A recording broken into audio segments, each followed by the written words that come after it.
Olá, meu nome é Rafael, seja bem-vindo em Brasil, em Cristo Jesus. Vocês já perguntaram como um pequeno grupo de pessoas considerado como seitas dentro do judaísmo surgiu em uma leve grupo de pessoas por todo o mundo? Bem, sejam bem-vindos um breve resumo sobre a história da igreja primitiva. Não esquece de você deixar o like no seu canal, se inscrever e comentar. O que você acha da igreja primitiva? Será que ela foi necessária? Você acha que ela foi necessária para mudar o mundo dos dias de hoje? Bem, vamos começar esse vídeo por agora. Bom, para você, se você quiser entender a história da igreja primitiva, é necessário você fazer um breve estudo sobre como como a igreja se desenvolveu. Como é o berço da igreja do cristianismo? Como é o berço do cristianismo? Bem, o berço do cristianismo, todo mundo vão pensar que é a Inglaterra ou Estados Unidos, mas não. O meu berço do cristianismo é simplesmente Israel, Jerusalém, em que nosso mestre Jesus nasceu numa pequena região da Palestina, por nome de Belém, em que foi montado numa jumenta diante de Maria, a Virgem Maria, e seu marido, o carpinteiro José. E nasceu Jesus. Mas antes de entrarmos no nascimento de Jesus, vamos dar um período.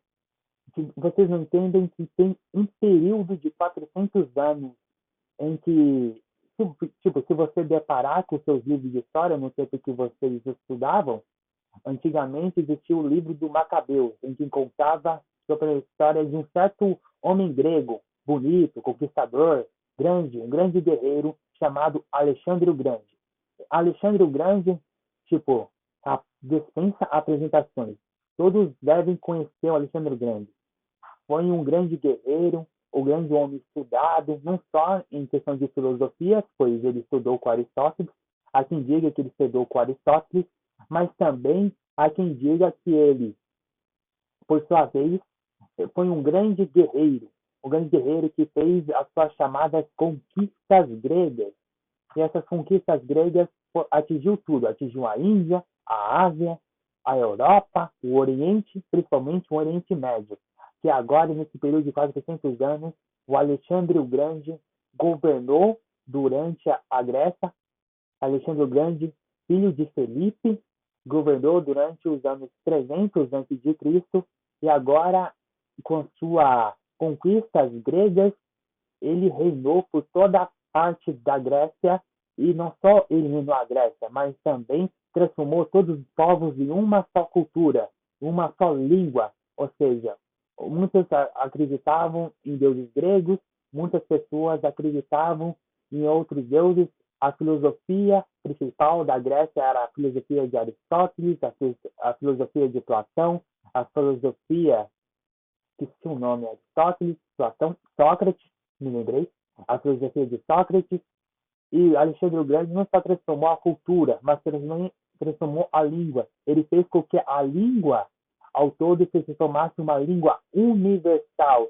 Ou seja, antigamente a Grécia era a língua universal. Ele basicamente, antigamente a língua grega, ele era comparada à língua inglesa ou língua espanhola, né?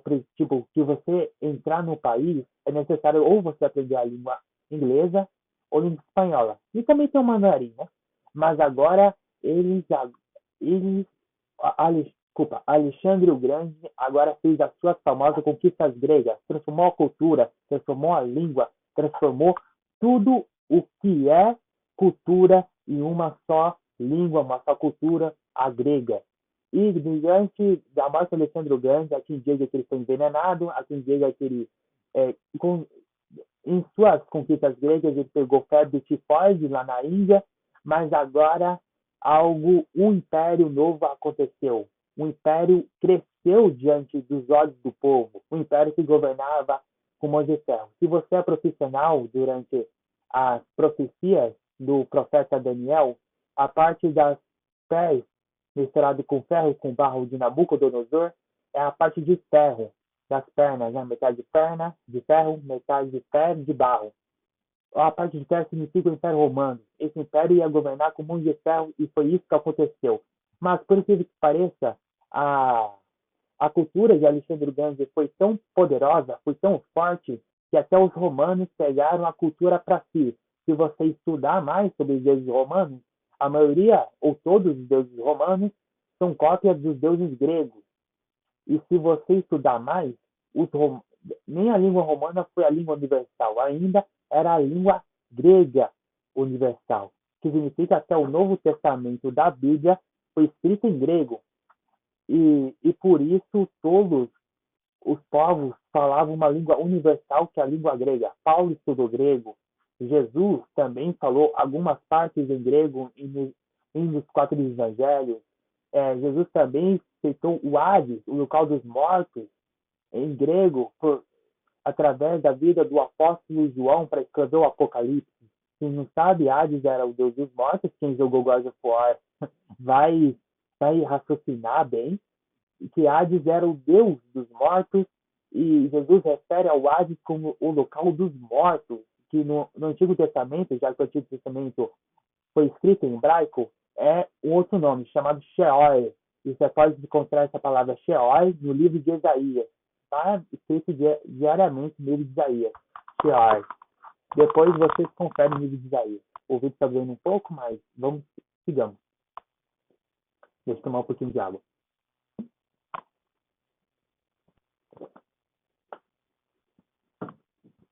E durante as conquistas gregas, durante a queda de Alexandre o Grande, o Império Romano surgindo, o Império Romano também dominou Jerusalém. E agora o Império Romano corrompeu também Jerusalém, ou seja, até os próprios judeus, ou seja, saduceus, ou também conhecido como fariseus também, saduceus e fariseus, estavam se corrompendo aos moldes do Império Romano também. Isso é assim que Jesus nasceu. Jesus nasceu, viveu, fez vários milagres, ensinou aos discípulos, formou 12 discípulos, morreu na cruz pelos nossos pecados, ressuscitou, e agora eles mandaram os discípulos pregando em todo o mundo, certo? Desculpa, mas não é bem assim. Primeiro, se você quer estudar realmente como foi a igreja primitiva, como era a igreja primitiva, você tem que estudar a partir de Atos como a igreja se desenvolveu. A igreja não se desenvolveu de um dia para outro ou de uma noite para outra. Não. A igreja se desenvolveu durante várias batalhas, várias lutas, vários desenvolvimentos que surgiu a igreja de Cristo primitiva. O que significa? A igreja primitiva significa uma igreja no início. Ou seja, primitivo, o homem primitivo significa o homem iniciando, né? O homem iniciando seu raciocínio, o primitivo significa algo como se fosse primeiro. O homem primitivo significa o homem iniciando a sua humanidade durante a Terra. E depois a igreja se desenvolveu através dos apóstolos, né? E foi assim os apóstolos pregando, falando em língua, falando em coisas maravilhadas sobre Jesus, fazendo milagres, assim como Jesus também fez milagres. Lembrando que os apóstolos fizeram milagres mencionando o nome de Jesus, fazendo o evangelho, a igreja escondida. É importante nós citarmos isso. Se você vê no começo do capítulo de Atos, os apóstolos foram chicoteados da mão do sumo sacerdote, há quem diga que era Caifás, há quem diga que é outro sumo sacerdote, diferente de Caifás. Então, vários apóstolos também sofreram perseguições. E essas perseguições atingiram muitos apóstolos, tanto que os apóstolos também quem os seguiam faziam cultos escondidos em suas casas, faziam cultos escondidos em todos os lugares do mundo, quer dizer, em Jerusalém. Mas a situação era tão precária, se você lê Atos, a partir do final do capítulo 7, teve a morte de Estevão, o primeiro mártir. Só que os apóstolos também, apesar de ter gentios adorando Jesus, os apóstolos também, eles mencionaram que eles acreditavam que a salvação só vinha para os judeus. Também tem aquela famosa visão, né, de Pedro em que Pedro ele recebeu uma visão em que vários répteis, vários animais impuros, considerados impuros para os judeus, Jesus fez uma visão com Pedro, teve um particular com Pedro, porque Jesus sabia desse pensamento do Pedro para que o evangelho só era por judeus, só era para a casa de Israel. Mas Jesus ele fez com que Pedro percebesse que a igreja não era só para a casa de Israel, mas sim por todo o mundo. João 3,16. Porque Jesus amou tanto o mundo, tananã, tananã, que deu seu único filho, morreu por nós. Lê a Bíblia em um dos evangelhos de João 3,16. Então, Pedro percebeu isso. Ou seja, Pedro, como bom judeu, ele recusou. Tipo, Senhor, não posso comer isso. Mas Jesus o disse. Pedro, não chama de impuro algo que eu purifiquei. Ou seja, Pedro, naquele momento, em um particular com Jesus, ele teve a seu clareamento da mente, em que a salvação não era só para os judeus, a salvação era para toda criatura que aceita Senhor Jesus como o único suficiente salvador da sua alma. E Pedro foi lá na casa do tal governador Cornélio, se não me engano, o nome tá lá em Atos, vai estar o nome direitinho, caso eu me enganar o nome, vai lá na palavra, comenta aí. Ô, Rafael, a palavra tá, né? Enfim, vamos lá. E Pedro, sabendo disso, ele deixou, né, o orgulho de lado, ele deixou aquele pensamento que a salvação não era só para os judeus, mas sim também para os gentios, e também ele fez com que as pessoas os seguissem, os apóstolos, tanto judeus como gentios. Mas não só isso, porque uma obra de Deus não faz uma obra sozinha, precisa de apoio. E foi então que Jesus fez algo inesperado. O impossível aconteceu, né? Um fariseu da tribo de Benjamim, cidadão romano de Tarso, se levantou para edificar a igreja por meio do nome santo do Senhor Jesus.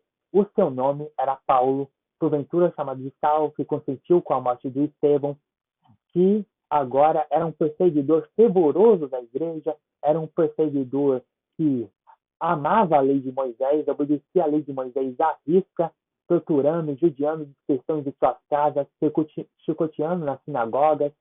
E agora Paulo foi um missionário, um apóstolo, se transformou em um missionário, um apóstolo de Cristo que pregou por toda parte. Se você leu as cartas paulinas, você percebeu que ao berço do Evangelho não era hoje em dia que é Inglaterra e Estados Unidos. Não. O berço do Evangelho começou em Jerusalém, depois foi para Antioquia, para Alexandria, para Efésio, se lê a carta paulina, foi para a Grécia, para o berço em Atenas, em que Paulo pregou a sua famosa pregação no Areópago, em que falou de Jesus, em que foi xingado de tagarela, né? Chamado de tagarela. O que essa galera está falando? E foi que Paulo ele fez a sua evangelização. Mas, nem como tudo são flores, um homem se levantou para se levantar contra a igreja, um homem chamado Nero. E de início os romanos não estavam nem aí para o cristianismo, porque eles pensavam que era uma seita só do judaísmo. Mas como os cristãos não eram só judeus, ou seja, não eram só os apóstolos, ou em meio dos apóstolos os cristãos eram, mas também os gentios foram tocados pela graça de Jesus. E agora os cristianismos também eles foram tocados pela graça de Jesus. Quer dizer, discípulos não, desculpa, os gentios foram tocados pela graça de Jesus. Eu estou meio eufórico, né? Mas vamos continuar. Os discípulos, quer dizer, os gentios foi atacado, né? Atacado e foi pego pela graça do Senhor Jesus durante o seu evangelho, durante as suas missões, durante as missões de Paulo, de Pedro, de João. Agora os gentios, agora o evangelho que antes era considerado uma seita entre as pessoas do judaísmo, agora estavam entre os gentios também. E Nero sabia como o cristianismo estava crescendo. Com certeza você soube do grande incêndio do ano 64 depois de Cristo, em que Nero viu o incêndio em que a maioria das casas estavam pegando fogo. Muitas pessoas, ou seja, romanos, estavam pondo culpa em Nero. Eles pensavam que era Nero. Com certeza não era Nero che- fez o incêndio. Muitas pessoas acreditam, ou seja, pessoas estudiosos acreditam que o incêndio foi acontecer um acidente mesmo, em alguma falha da construção, mas Nero viu a oportunidade de não manchar o legado dele para pôr a culpa, sabe de quem? Adivinha? US$ 1 milhão dos cristãos. Os cristãos, que eles sabiam que a maioria das casas em que os cristãos estavam não foram incendiadas. Então Nero recebeu uma grande oportunidade para pôr a culpa nos cristãos. Mas aí os cristãos ele fez com que, quer dizer, Nero fez com que os cristãos fossem perseguidos, sendo vendidos à casa, e foi nesse ano, a partir do ano 64, se não me engano, lá para 64, 63, não sei o data que ocorreu o incêndio, mas estava entre esses anos 64 e 63, ou 63, 63 ou 64. E foi nesse período que Paulo ele foi levado à prisão a Roma, totalmente sozinho, depois ao martírio. E depois Pedro também foi martirizado. Há quem diga que era Nero que foi amando.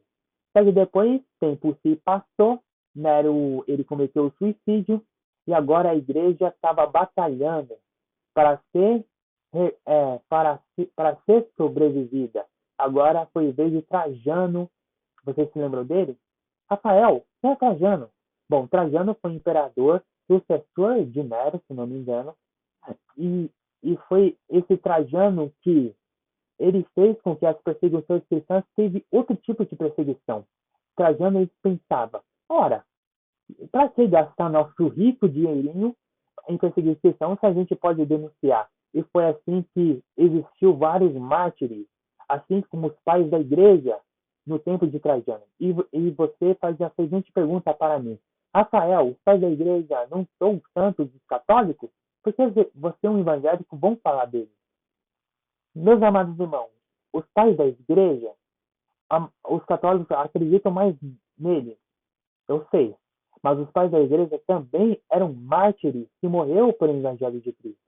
Tipo, vocês têm que abrir as suas mentes em que os pais da igreja, ou padres da igreja, eles eram servos de Deus, assim como nós somos servos de Deus. Eram nossos irmãos em Cristo que foram mortos por causa do evangelho. Não é essa questão de A versus B. É uma questão de nós tomarmos a dor para si e reconhecer também como os pais da igreja, os pais das igrejas foram importantes para nós, importantes a ser martirizados. E foi assim que os pais da igreja foram martirizados. Clemente de Roma, é, a, teve o Clemente de Roma, teve vários pais da igreja. Tipo, são tantos pais da igreja que que é difícil citar vários outros. Mas, enfim, os pais da igreja também foram assassinados. Teve vários. Teve Anastácio de Antioquia, acho que é Anastácio mesmo, que foi moído pelas feras. Foi tantas pais da igreja que foram mortos por causa do evangelho de Cristo que você não põe, que não dá para pôr no caderno. E os pais da igreja também são irmãos em Cristo que nem nós, que morreram, que foram levados ao martírio, que recusaram a negar Jesus e foram mortos. E a partir do século II, né, que os pais da igreja foram mortos, e a partir das políticas que os cristãos, depois da morte de Trajano, os cristãos teve um certo período de paz. Mas agora eles inventaram um credo que eles discutiam. Tipo, o credo se chamava o credo de Nicéia. Estou falando da Igreja Católica. E não estou falando da Igreja Católica Apóstola Romana. Não, eu estou falando da Igreja Católica Universal, que católico se chama universal traduzido. E essa igreja católica, eles discutiram tudo o que há. Eles, tipo, a igreja católica daquela época, a partir do século III, foram tão importantes para a nossa história que que a igreja católica foi, combateu várias heresias durante a igreja, assim como o gnosticismo, assim como aquela história do Deus mal, do Deus bonzinho, que surgiu através da vida de um homem certo chamado Marcião, que ele pregava, Marcião pregava. Ora, o Deus do Antigo Testamento é o Deus bonzinho. O do Novo Testamento, que é o Deus bom. Ele foi para falar que Deus, ele foi para pagar todas as maldades de Deus mal. Não, gente. Entenda uma coisa. O Deus do Antigo e o Deus do Novo é o mesmo Deus. Jesus, Pai e Espírito Santo são três em um. Não vou entrar a questão da Trindade. O credo de Nicéia, como era chamado, vocês podem me corrigir também nos comentários, com educação, né? Foram feitos para combater essas heresias diante da igreja que estava se levantando na igreja. Teve um homem chamado Marcião, teve o gnosticismo e teve o credo de Nicéia, ele surgiu não só para combater as heresias, vocês podem me corrigir nos comentários, mas também para estudar mais as escrituras no grego, onde estavam no grego e tal. E bem, chegamos ao não, chegamos ao fim, não, desculpa. Ainda tem mais uma coisa. Pensar que é o fim? Claro que não. É, teve a mais perseguições da igreja. Perseguições da igreja, chamado Joes, acho que é Jumiciano. Jumiciano, acho que esse é o nome. Se não me engano, era esse nome. Mas, caso vocês me corrijam nos comentários e procura. Esse imperador, ele fez uma perseguição brutal da brutalidade. Ou seja, acho que demos, é um nome difícil, mas eu vou procurar pesquisar e se quiser eu trago uma postagem no meu canal. Esse, esse cara, esse imperador foi um carrasco na vida da descrição. Eles tentaram queimar todas as escrituras, eles tentavam destruir tudo o que é de bom que para nós cristãos. Eles tentaram queimar todas as escrituras. Eles até queimaram cristãos. Eles até foram muitos cristãos no governo desse imperador, desse tirano, foram muitos martirizados. E você pode estudar mais sobre a história da igreja. Eu também estou estudando a história da igreja, mas teve um certo homem, chamado Constantino, que ele teve visão da cruz, ele se compadeceu dos cristãos, ele teve uma certa benevolência dos cristãos, e durante essa derrubada, acho que é Diomiciano, algo assim, irmão. Mas, enfim, durante a chegada de Constantino até Roma, ele derrubou esse governo. Agora, Constantino, ele ficou a favor dos cristãos e parou com esse massacre. Segundo Constantino, ou segundo aos estudos, né, que fala sobre Constantino, ele viu um sinal da cruz longo. Então, ele teve um particular com Jesus. E segundo os estudos, também quem sou eu para criticar a fé espiritual do homem, mas enfim, segundo ele para vencer essa batalha, ele colocou até os escudos, os brasões de armas, em forma de cruz. E por isso que ele venceu e se tornou um cristão. Esse era o Constantino. E essa perseguição deu uma pausa. Mas vou parar por aqui. Vou parar por aqui. É muita coisa, gente. A história da igreja, ela é muito rica, ela é muito poderosa. Mas enfim, espero que vocês tenham gostado.